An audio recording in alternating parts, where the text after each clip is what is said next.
Today I'm going to show you how to make a yo-yo, which is sometimes called a Suffolk Puff. Yo-yos are handmade fabric embellishments stitched together to make quilts, clothes, and more. Trace your template onto your fabric and cut it out.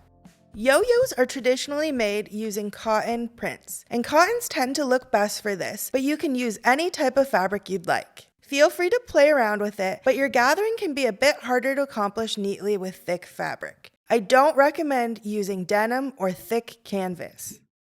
Thread a needle with strong thread that matches your fabric. Insert your needle into the wrong side of the fabric about 1/8 of an inch away from the edge. Fold over the fabric about 1/4 inch. Insert the needle again. Sew around the perimeter of the circle, folding in about 1/4 inch as you stitch. You want your stitches to stay consistent and the same length. I am making my stitches about 1/4 inch long. The smaller your stitches are, the more gathers you will have.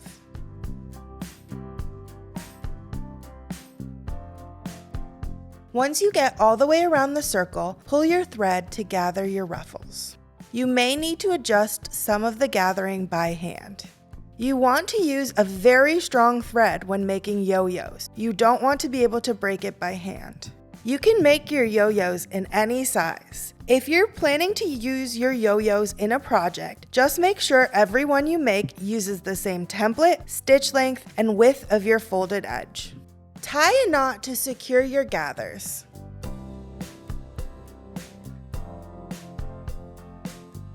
Now you have your finished yo-yo. To secure your yo-yos to each other, insert your needle through the center hole and exit through the edge of the yo-yo. Put your yo-yos back to back and insert your needle into the second yo-yo. Bring your needle out through the second yo-yo about 1/4 inch away and back into the first yo-yo. Do this a couple times in the same places so that your stitches match up, similar to doing an invisible stitch. Once they feel secure, cut your thread and tie a knot on the inside of a yo-yo. Thank you for watching this OFS project. See you next time.